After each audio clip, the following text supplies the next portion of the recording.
Para nossa reflexão, querido, querida, eu quero ler com você um versículo do Salmo de número 11. O verso de número 3. Verso de número 3. Dá uma olhadinha neste versículo aí. Ora, destruídos os fundamentos, que poderá fazer o justo? Queridos, extremamente simples, no entanto, de uma profundidade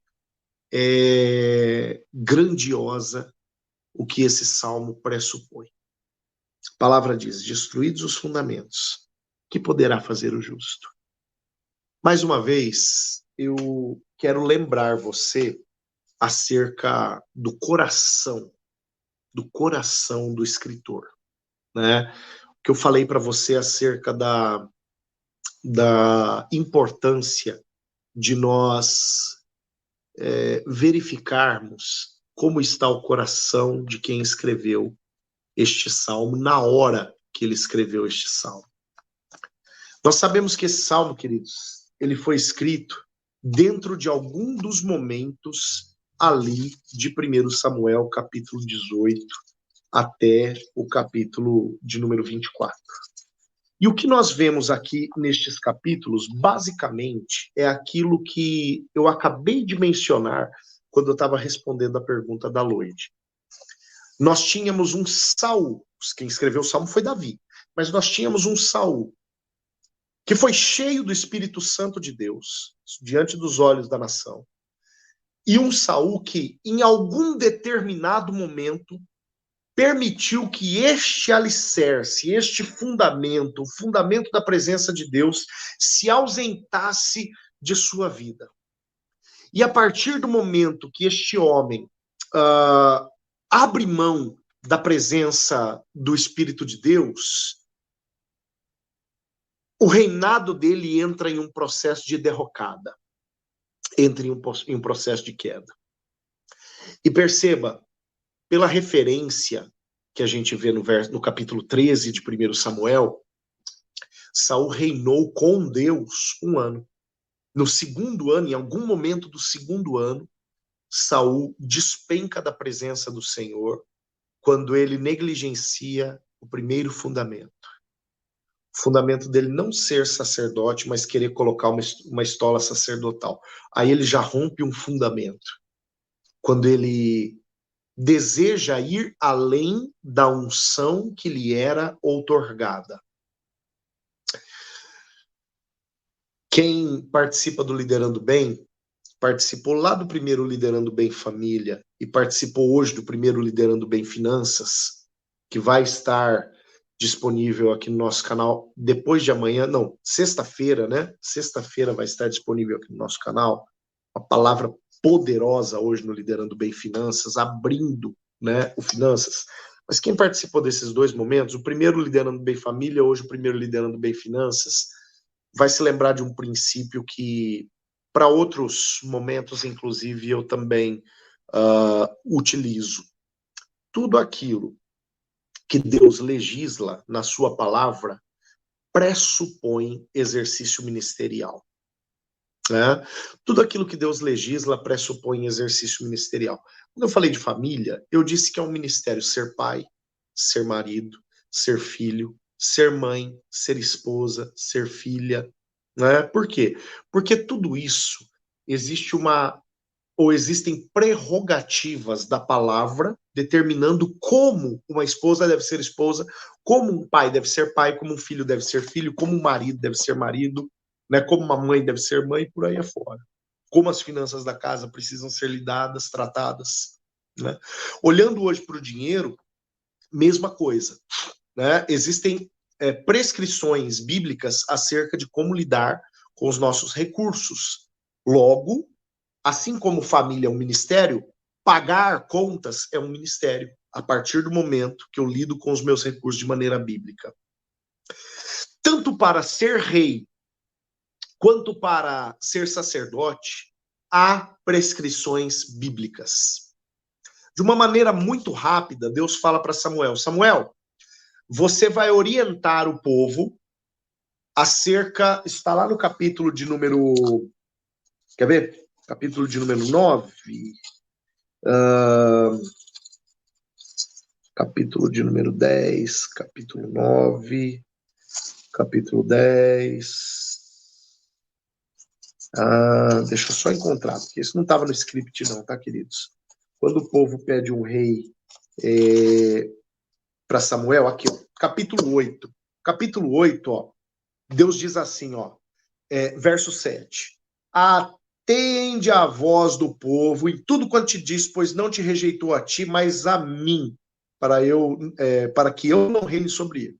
Segundo todas as obras que fez desde o dia que eu tirei do Egito até hoje, pois a mim me deixou e a outros deuses serviu, assim também faz a ti. Presta atenção agora, verso 9. Agora, capítulo 8, verso 9, tá? Agora, pois, atende a sua voz, porém, presta atenção, adverte-o solenemente e explica-lhe qual será o direito do rei que houver de reinar sobre ele. O que Deus está fazendo aqui? Deus está legislando e deixando claro para o povo sob qual fundamento o rei deveria se mover. Tá? Deus está deixando isso claro.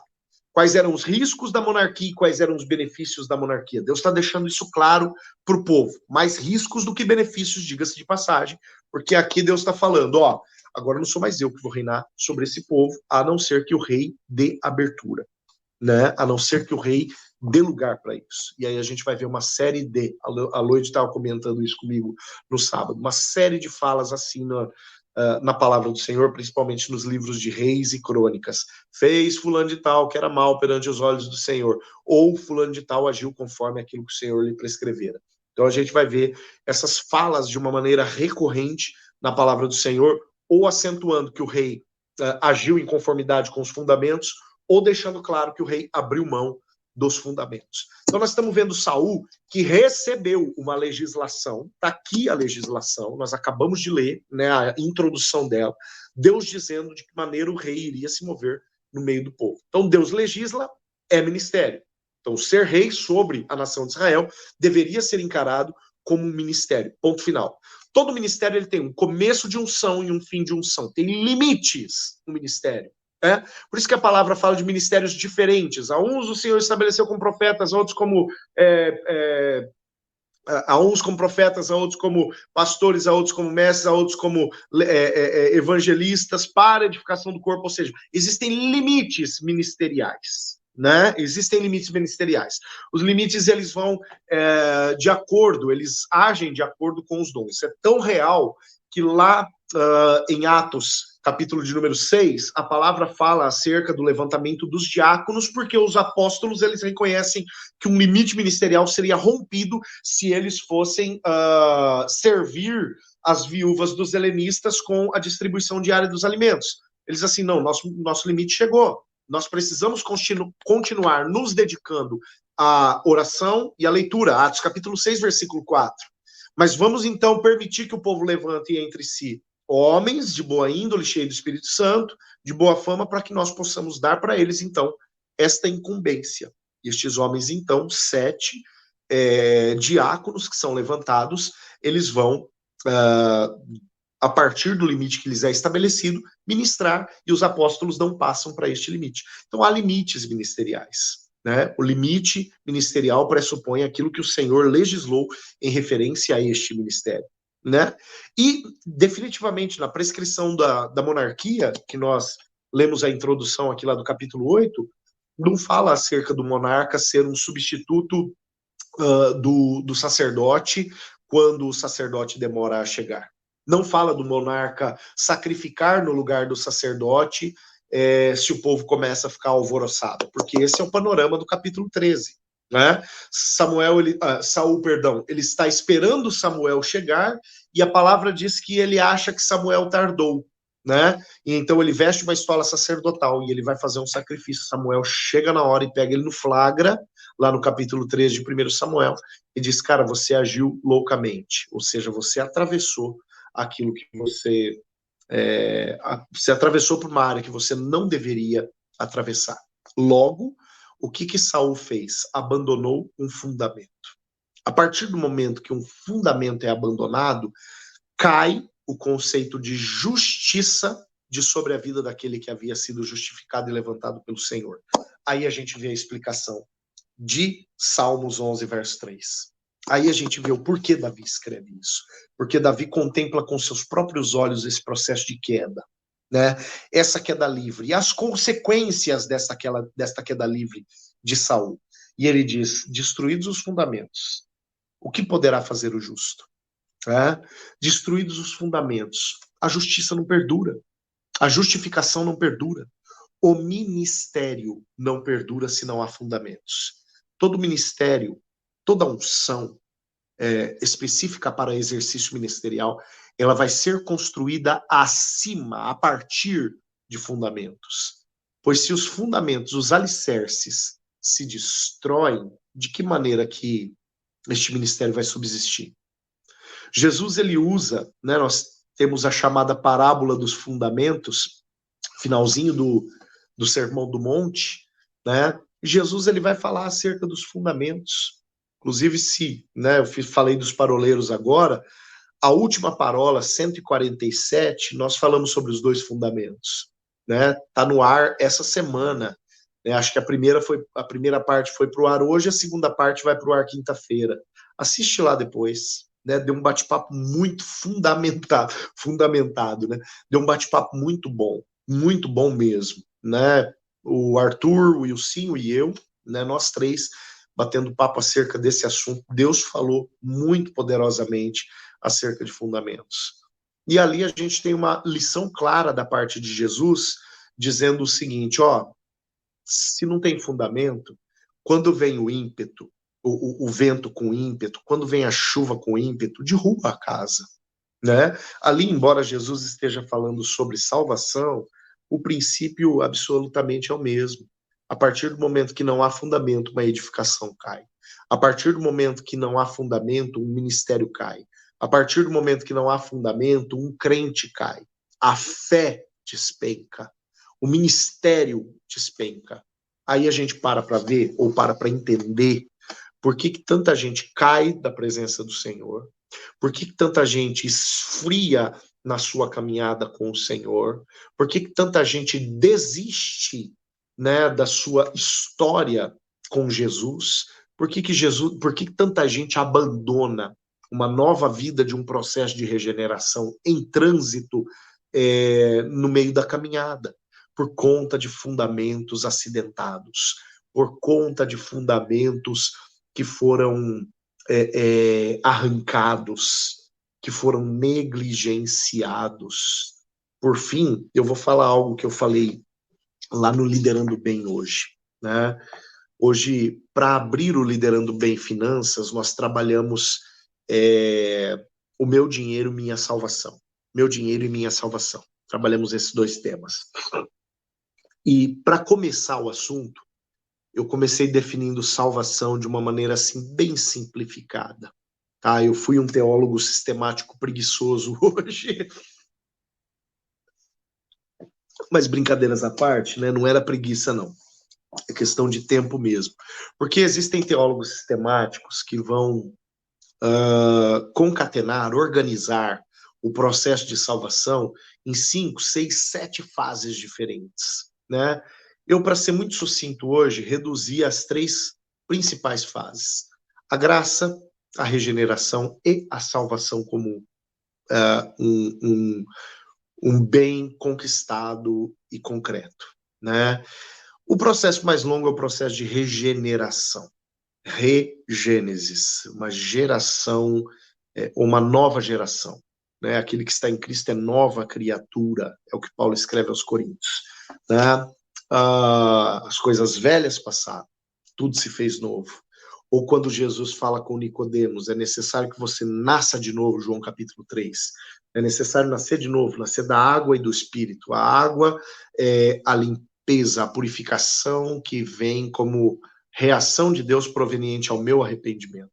E o nascer do Espírito é um nascimento espiritual, não é um nascimento corporal, como Nicodemos estava achando que seria quando ele batia papo com Jesus, ali em João capítulo 3. Né? Então, esse processo de regeneração, ele vai pressupor o meu alinhamento com os princípios estabelecidos pelo Senhor na sua palavra. Eu aceito Jesus como meu Senhor e de quebra ganho um Salvador. Senhor é dono, né? Senhor é aquele que vai determinar os meus passos. Marcos 8,34, Jesus disse, se alguém quer ser meu discípulo, negue-se a si mesmo, tome sua cruz e me siga. Ele vai determinar meus passos. 1 Pedro capítulo 2, versículo 9, versículo 10, a palavra diz, antes vocês nem eram um povo, mas agora vocês são um povo dele. Que no verso 9 a palavra diz que somos povo de propriedade exclusiva de Deus, né? Então esta realidade de sermos povo de Deus, de sermos posse de Deus, pressupõe que nós estamos em fase de aperfeiçoamento à medida que nós vamos caminhando com o Senhor. A natureza do pecado, ela já não é mais a minha natureza. Eu tenho uma nova natureza. O pecado passa a ser um acidente que vez ou outra vai lascar a pintura, né? Vez ou outra vai me macular. E aí, então, entra o dispositivo do arrependimento para que, não mais da natureza do pecado, a natureza morreu lá com o velho homem a partir do momento que eu passo a ser de Cristo, não há condenação para aqueles que estão em Cristo Jesus. Mas, vez ou outra, dá uma arranhada de pintura quando eu, por acidente, sofro algum pecado. Imediatamente, eu preciso reparar isso mediante o meu arrependimento, né? E não à toa, Filipenses 2,12, a palavra diz para que eu possa desenvolver a minha salvação. Né? O desenvolver a salvação é não permitir que a pintura fique arranhada, né? É me manter limpo de vestes brancas, de vestes novas, mediante uma cultura de arrependimento constante, né? Uma cultura de quebrantamento constante diante do Senhor, para que eu possa sempre estar em uma posição de regeneração, ou seja, conforme a minha nova geração, conforme o meu novo nascimento, tá bom? O que isso tudo tem a ver com o fundamento? Tem a ver com o fato de que, a partir do momento que eu entrei nesse processo de regeneração, alicerces foram lançados. E a minha vida de santidade, ela passou a ser edificada acima disso. Se os fundamentos são arrebentados, a santidade despenca. Se os fundamentos são negligenciados, a santidade cai. Se eu abro mão de trabalhar os fundamentos, a minha santidade despenca e cai por terra abaixo, né? Cai ao chão. Para encerrar, a palavra do Senhor, lá na carta aos Hebreus, no capítulo de número 6. Deixa eu só conferir se é o 6 mesmo. Lá no verso 1, deixa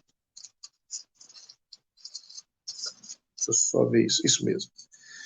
No capítulo 6, no verso 1, ela diz assim: por isso, pondo de parte os princípios elementares da doutrina de Cristo, deixemo-nos levar para o que é perfeito, não lançando de novo, presta atenção, não lançando de novo a base do arrependimento, das obras mortas, da fé, das obras mortas e da fé em Deus. O ensino do batismo, da imposição de mãos e da ressurreição dos mortos e do juízo eterno. Isso faremos, se Deus permitir. Quando a palavra fala assim, ó, não lançando de novo, a palavra não está falando que esses fundamentos, que estes alicerces, eles se tornaram inúteis e obsoletos. Mas ela está falando que eles não podem ser arrancados e não podem mudar. Tá? O meu conceito que me conduz ao arrependimento das obras mortas, ele não pode ser arrancado. Arrependimento é uma condição inerente à vida de fé, é fundamento. A palavra fala que eu não posso perder aquilo que o batismo proporcionou em mim. O batismo é o sinal visível de uma graça invisível. Ele não é dispensável, ele é fundamento. E embora eu tenha sido batizado uma vez lá no passado, o fundamento que foi lançado na minha vida naquele dia precisa perdurar. Imposição de mãos, aqui a palavra fala de ministério. Uma vez liberado o ministério, declarado uma unção. Isso é fundamento, isso só não precisa acontecer diversas vezes. A partir do momento que eu recebi uma imposição de mãos da minha vida, testificando e atestando meu ministério pastoral, eu não preciso receber renovação disso vez ou outra. Embora, por amor ao Senhor, pelo menos uma vez por ano eu faço uma renovação de pacto com ele. A gente teve culto de renovação de pacto em janeiro na nossa igreja, né? Nós todos renovando o pacto e cada um dos ministros renovando o pacto do seu ministério. Embora o lançamento sobre as nossas vidas da unção, ele é fundamento, ele não pode ser arrancado. Nossa ideia acerca de juízo eterno, né, de juízo para a eternidade, julgamento para a eternidade, não pode ser mudada, porque Deus não muda, os conceitos não vão mudar, então isso é fundamento. Um homem sem fundamentos, uma mulher sem fundamentos, é um homem, uma mulher vulnerável a uma queda da condição de justiça. Por isso, o versículo 3 do Salmo 11 é tão explícito em dizer para mim e para você o que vai ser da justiça de um homem, de uma mulher, sem fundamentos. Ou, do jeito que está escrito, destruídos os fundamentos, o que será do justo? Amém?